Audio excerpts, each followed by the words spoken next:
Falando em estrogênio, e estamos criando polêmica mesmo, né? Vai ser muito polêmico. Eu fico imaginando Pois é, meus eu colegas já fiquei curiosa da dermatologistas modulação que estão hormonal assistindo, agora. entendeu? Como eu fiz o curso contigo, e a gente vai continuar, porque uma coisa que me interessou muito, se fala muito mal de reposição hormonal, que na verdade a gente trata como modulação quando bem feita. Testosterona.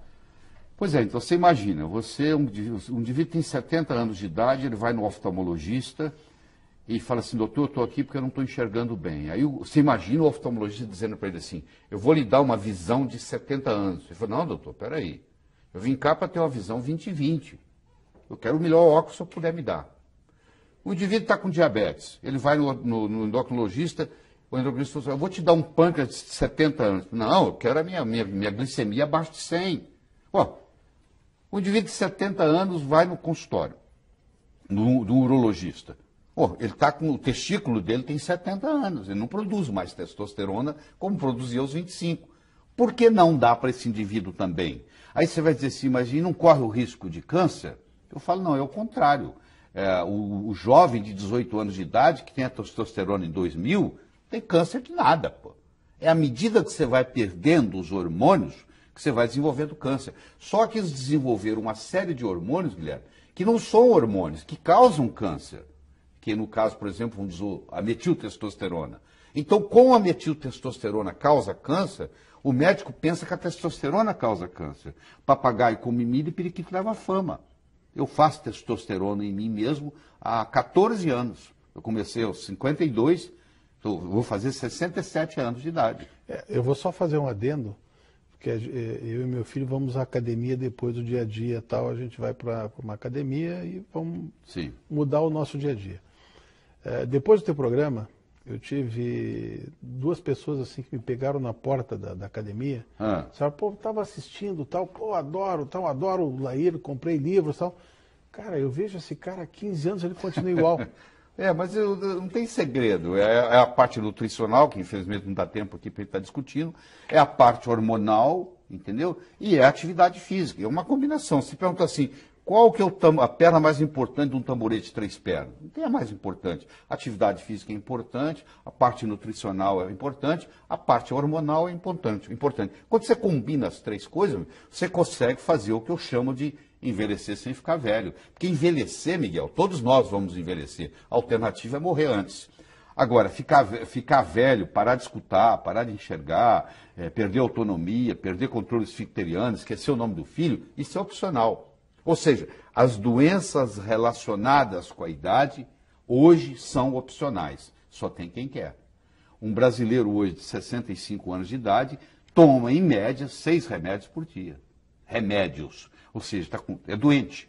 É uma pessoa já doente. Ele vai levar, às vezes, 15, 20 anos para morrer. Mas ele já está doente. A testosterona, que é o hormônio masculino predominante, começa a diminuir a sua produção.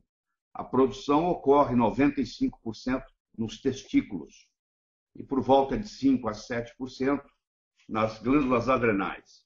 Então, nós chamamos de hipogonadismo primário. O que é isso? O testículo começa a não funcionar como devia e vai caindo o nível de testosterona. E o cair do nível de testosterona interfere em várias coisas. Interfere na própria vida sexual, que tem 5 coisas importantes sexualmente falando. A primeira delas é a libido, é a vontade de ter sexo, que o indivíduo vai deixando de lado, vai assistindo televisão, faz tudo menos o sexo, ele vai ficando no background. Segundo, é o próprio processo da ereção, quando ele quer ter o sexo, ele tem a ereção ou não. O terceiro é a ejaculação, que quando a testosterona começa a cair, o líquido ejaculatório também começa a diminuir. E quarto é o orgasmo, que começa a perder a sua força. Então chega o sujeito nem saber se ele tem orgasmo ou não, porque é tão rápido e tão fraco que ele não consegue nem detectar às vezes. Ele tem aquela excitação, mas ele não sabe na hora que começa ou termina o orgasmo por ser fraco demais. Esses 4 componentes podem vir juntos, ou seja, o paciente pode chegar no consultório médico e dizer, eu tenho problema de libido, da vontade sexual, eu tenho problema de ereção, eu tenho problema da ejaculação, eu tenho problema do orgasmo. Ou pode aparecer individualmente, seletivamente. Tem aquele indivíduo que tem só o problema da libido. Ele não tem vontade, mas se pintar o clima, ele vai ter ereção. Tem aquele que tem a vontade, mas não tem ereção. Tem aquele que tem a vontade, tem ereção, mas não tem ejaculação. Ou não tem orgasmo. Então, isso aí se combina muito. Então, cada caso é um caso, e é impressionante como é que pessoas de 28, 30, homens de 28, 30 anos, já começam a sofrer esse problema. Principalmente se são indivíduos que abusam do álcool, têm uma alimentação precária, faz o uso abusivo de refrigerantes, são fumantes. Então, geralmente, uma pessoa que fuma mais de 15 cigarros por dia vai terminar com problema de disfunção erétil, mais cedo ou mais tarde. Então, quando você faz esse somatório de tudo isso, mais essas toxinas, você vai encontrar indivíduos jovens que já estão, por incrível que pareça, num processo de andropausa. A boa notícia que eu tenho para todos nós é que em qualquer momento você pode reverter essa situação. Não é nada irreversível. Mas se não é tomado nenhuma atitude, se não é mudado o estilo de vida, se não é feito nenhuma modulação hormonal, a tendência é piorar. E aí nós vamos ver a outra parte, que eu acho que é mais importante do que a sexual. O coração é o órgão que mais tem receptor para testosterona. Na realidade, a testosterona é um hormônio cardíaco, porque ela faz o coração bater com mais força, ela dilata a coronária, ela dilata os vasos do cérebro, ela é vasodilatadora. O cérebro não consegue funcionar sem testosterona. O que dá ao homem esse raciocínio tridimensional, esse raciocínio espacial, essa capacidade de determinar onde ele está no espaço, ele não precisa de GPS para chegar a lugar nenhum, as mulheres já precisam mais, o homem tem essa capacidade de localização espacial mais desenvolvida por causa da testosterona. É a testosterona que fortalece o osso no homem. Então, o homem que não tem testosterona, ele tem um osso fraco, ele tem um músculo fraco, ele tem um coração fraco, ele tem um cérebro fraco. E ele vai no médico e o médico diz, você tem que aceitar isso. Isso faz parte do processo de envelhecer. Isso faz parte da idade. Isso é normal. Bom, pode até ser normal estatisticamente, mas você pode reverter tudo isso. Existem tríbulos ou tribulos terrestres, que têm uma atividade muito interessante em estimular o testículo a produzir hormônio testosterona. Então, o indivíduo que é mais jovem, vamos supor, um indivíduo de 30 anos de idade, nós não vamos colocar ele numa modulação hormonal com testosterona, porque ele teria que ficar a vida inteira. Então, não está na hora ainda. As pessoas mais jovens, elas vão aproveitar essa parte do tríbulos terrestres melhores que nós temos no mercado.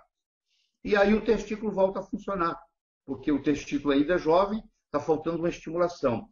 Um dos grandes problemas da andropausa ser prematura é a ingesta excessiva de açúcar. Para o homem, mais do que para a mulher, o açúcar faz muito, nós somos viciados em açúcar, e isso é muito prejudicial. Então, tem pessoas que começam a ter problema de testosterona pelo processo de alimentação, pelo excesso de açúcar, pelo excesso de carboidrato. Às vezes, por desidratação, pela falta de tomar água, porque o centro da fome e o centro da sede estão muito próximos no hipotálamo. E com o passar dos anos, a gente vai perdendo. A partir dos 40, 45 anos, você tem muito pouca sede. Se você for depender da sua sede para beber água, você vai ser uma pessoa desidratada com todas as consequências. Então, a pessoa tem que aprender a fazer a ingesta de fluido, de água especificamente, sem esperar a sensação de sede. Por que se fala modulação hormonal? Porque, na realidade, não é reposição, que é uma coisa antiga, obsoleta.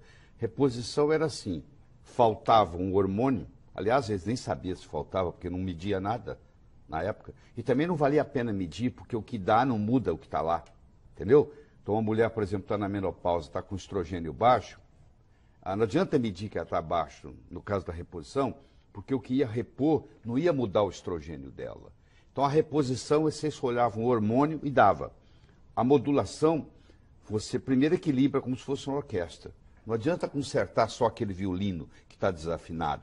Você tem que trabalhar em grupo. É a tireoide trabalhando com pâncreas, trabalhando com adrenal, trabalhando com ovário, né? E assim por diante. É um equilíbrio. São os vários hormônios.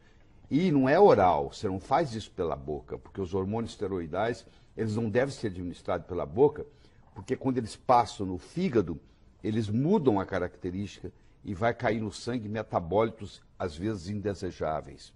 Então, fazer transdérmico faz uma diferença enorme. Então, essa combinação de usar vários hormônios, de fazer via transdérmica, de medi-los antes e depois e ver como que o ajuste é feito, isso recebeu o nome de modulação em vez de reposição.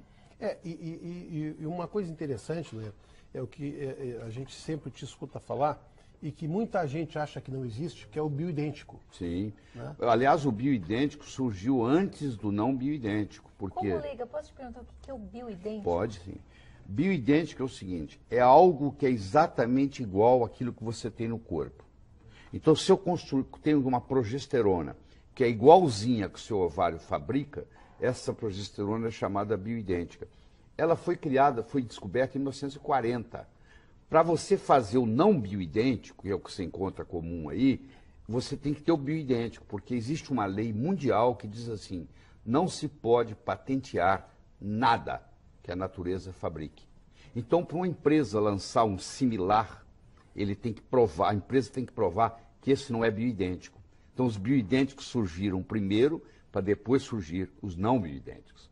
Então, o bioidêntico faz toda a diferença, porque quando uma mulher está na menopausa e ela recebe um remédio que é urina de cavalo, de égua prem, eles põem a égua grávida, 1000 éguas numa baia, dão um remédio para elas urinarem o dia inteiro, só urinam, mais nada, ficam 24 horas urinando, e eles recolhem aquela urina e faz uma pílula que você compra ali na farmácia, que você usa, é que eu chamo de urinoterapia. Tem 11 metabólitos, quando você toma aquela pílula, que não pertence ao corpo humano, que pertence a cavalo. Então aquilo entra no receptor do hormônio e fica lá agarrado. Trata a sintomatologia da mulher, mas ela engorda, ela envelhece mais rápido, ela perde a libido, ela vem a ter secura vaginal, etc, etc, etc, etc. O bioidêntico já está exatamente o contrário.